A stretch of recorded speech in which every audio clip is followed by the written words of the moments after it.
Why will Raila never work with Deputy President William Samoei Ruto? Now, for those of us who have the memory of an elephant, we know that Raila has worked with Ruto before.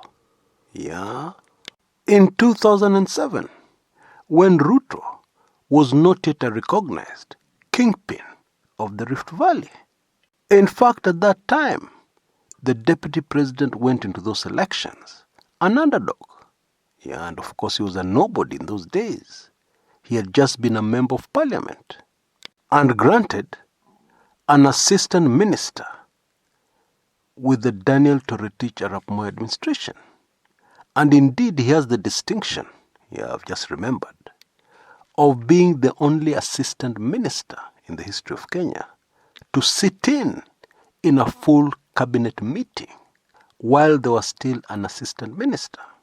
But nobody would have guessed that William Samoei Ruto would emerge victorious over former President Daniel Toroitich Arap Moi, the self-proclaimed professor of politics, and defeat him in the Rift Valley, because the Rift Valley rejected Moi and his calls to them to vote for Kibaki, and solidly lined up behind Deputy President William Samoei Ruto.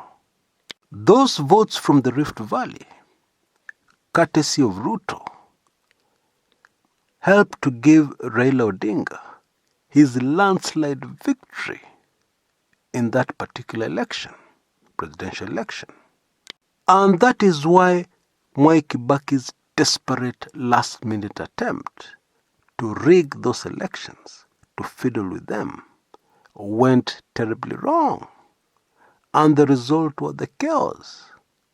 And ultimately, the grand coalition joint government between Kibaki and Raila, headed, at least in theory, by both Kibaki and Raila, with Kibaki as president and Raila as the prime minister.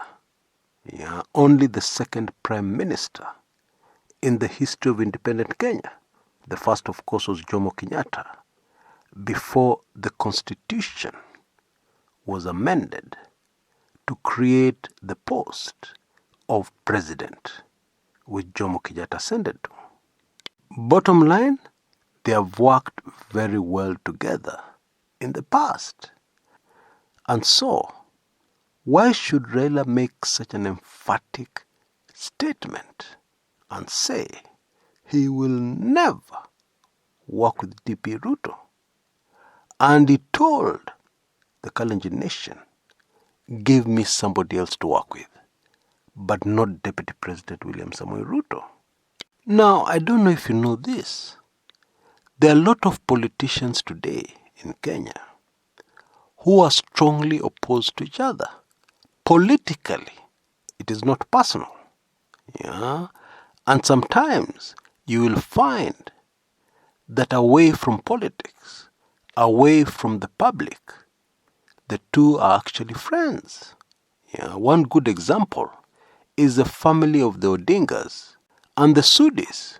Yes, Oscar Sudi. They're fairly close. They're family friends. But what Raila's latest remarks brought out is that this thing is much deeper than politics. It appears to be almost personal. You could even see from the body language of Raila, as he uttered the words, that he actually really meant it, that he can never, and he does not envisage, and he would never work with Deputy President William Samoei Ruto. And this is even stranger and indeed bizarre for those of us who have followed the political career of Raila Odinga for many years. President Daniel Toroitich Arap Moi detained Raila. Raila went through a lot of suffering because of Moi.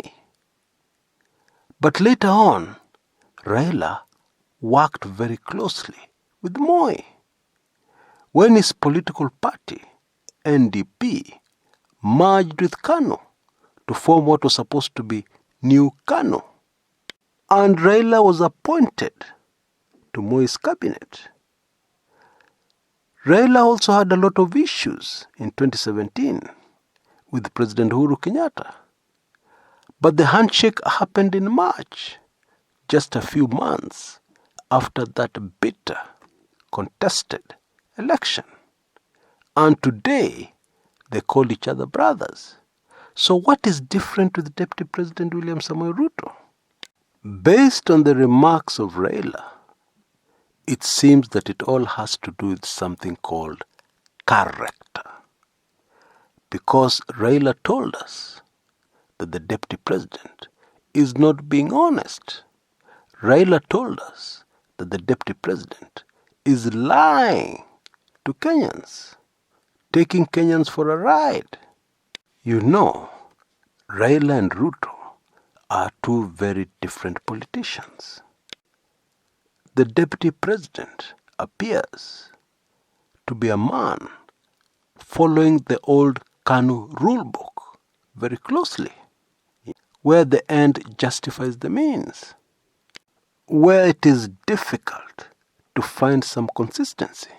Now, I appreciate the fact that younger Kenyans may not be able to see this immediately, and some of them will never be able to see this ever. On the other hand, Raila comes out as a much more sincere politician. He has been much more consistent throughout his political life, and his achievements for the nation called Kenya bear witness. But in my opinion, there's something much more here. And maybe to find the answer, we need to go back to the year 2008, 2009, 2010. After those contested 2007 presidential elections, Ruto and Raila continued working together in the Grand Coalition government with Mwai Kibaki. But somewhere along the way, something went wrong, and Ruto abandoned the Orange Democratic Movement. Indeed, he got very close to President Kibaki and his PNU, Party of National Unity, the vehicle Kibaki used for re-election in 2007. Yeah, the political party he used. That political divorce between Ruto and Raila was very bitter. Something happened. Yeah, something which is not in the public domain. Something which both men have kept a secret. But whatever it was, yeah, it left both men bruised. Yeah, and it appears to have left Raila bitter. Yeah, somehow bitter. And it all came out, yeah, at least to the observant, a few hours ago, when Raila said he will never work with Ruto. Let's listen in to exactly what Raila said. Until next time, this is Chris Kumekucha. Sasa yeye alitoroka na ameenda na kimbia huko.